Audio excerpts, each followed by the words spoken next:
ఆంధ్రాలో ప్రజెంట్ ఎట్లా ఉంది సిచ్యువేషన్? కూటమి ప్రభుత్వం వచ్చింది కదా, ఏమైనా మీరు లబ్ధి పొందారా? ఆ, నాకైతే నా వర్కింగ్ లైఫ్ కానీ పర్సనల్ లైఫ్ కానీ మాకు లబ్ధి పొందే అంటే ఏం మాకు అప్లికబుల్ కావు. సో మేమైతే ఎక్స్పెక్ట్ కూడా చేయట్లేదు. బట్ నార్మల్గా మిడిల్ క్లాస్ ఫ్యామిలీస్ ఎక్స్పెక్ట్ చేసేది ఏదైతే ఉంటాయి, కరెంట్ కానీ వాటర్ కానీ చెత్త పనులు ఇలాంటివన్నీ కూడా చేంజ్ అయితే ఏం రాలేదు. వేటిలో కూడా చేంజ్ రాలేదు. బట్ రోడ్స్ మాత్రం బాగా డెవలప్ అయినాయి. ఇదివరకు రోడ్స్ విషయంలో ప్రతి స్టేట్ కూడా నవ్వుకునేది ఆ ఏపీని. ఇప్పుడు మాత్రం ప్రతి చోట కూడా ప్రతి పల్లెటూరులో కూడా రోడ్స్ బాగా వచ్చాయి. దానికి మటుకు పీపుల్ అందరూ హ్యాపీగా ఉన్నారు. ఇక కరెంట్ అంటావా, ఏ ప్రభుత్వం వచ్చినా కానీ అందరూ మేము తగ్గిస్తాం అంటారు. వాటిని అసలు నమ్మకూడదు. ఆ గవర్నమెంట్ పెంచింది, ఈ గవర్నమెంట్ పెంచింది.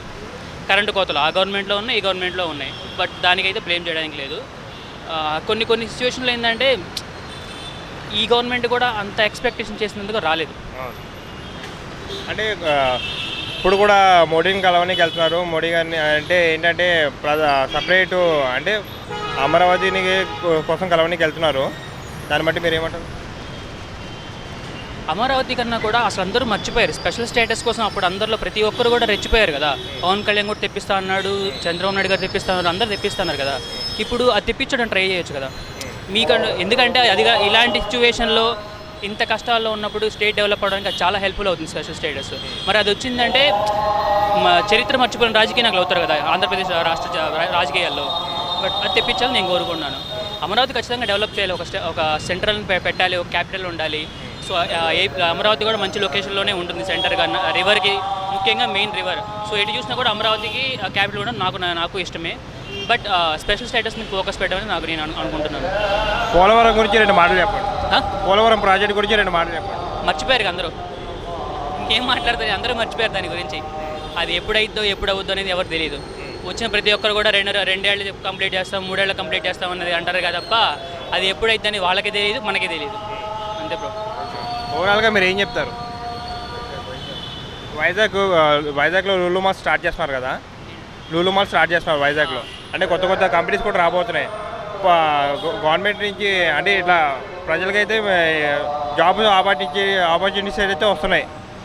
మీరేమంటారు? అట్లా వస్తున్నాయి అంటున్నారు, బట్ రియాలిటీ వచ్చరికి ఇంకా తెలియదు. ఇప్పటికీ చాలామంది కూడా ఏంటంటే ఇది టాపిక్ డైవర్షన్ అనుకుంటారు, కానీ అన్ఎంప్లాయ్మెంట్ చాలా ఎక్కువగా ఉంది. దానికి మెయిన్ కారణం మనకి బెట్టింగ్స్ చూస్తున్నాం కదా. ఈ అన్ఎంప్లాయ్మెంట్ బెట్టింగ్ అనేది ఎంత ప్రమోషన్ ఎక్కువ వెళ్తుందో అన్ఎంప్లాయ్మెంట్ అంత ఎక్కువ ఉందని మనం అజ్యూమ్ చేసుకోవాలి. సో ఇంకా అయితే ఏం రాలేదు, ఇంకా ఏం చేంజ్ అయితే రాలేదు. బట్ వస్తుందని అంటున్నారు కదా, హోప్స్. అంటే గవర్నమెంట్ నుంచి అయితే ప్రజలు ఎప్పుడైతే గత ప్రభుత్వం కంటే ఈ ప్రభుత్వంలో కొంచెము ప్రజలైతే సంతోషంగానే ఉన్నారంటారా? జడ్జ్ చేయకూడదు. ఈ ప్రెసెంట్ ఉన్న సిచ్యువేషన్కి జడ్జ్ చేయకూడదు. ఓన్లీ 1 year అయిపోయింది. 1 yearలో నువ్వు బిల్డింగ్ కట్టడం అంటే చాలా కష్టం కదా. అలాంటిది గవర్నమెంట్ చెప్పిన హామీలన్నీ చేయడం అనేది అది మనం ఎక్స్పెక్ట్ చేయడం చాలా తప్పు అనమాట.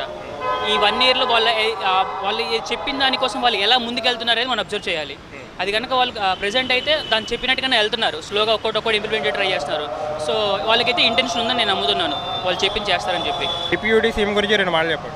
ఎలక్షన్స్కి ముందు మీరు చేసిన ఫైట్ కానీ ఇవన్నీ కూడా నేను చూశాను, దగ్గరనే చూశాను, నాకు బాగా నచ్చాయి.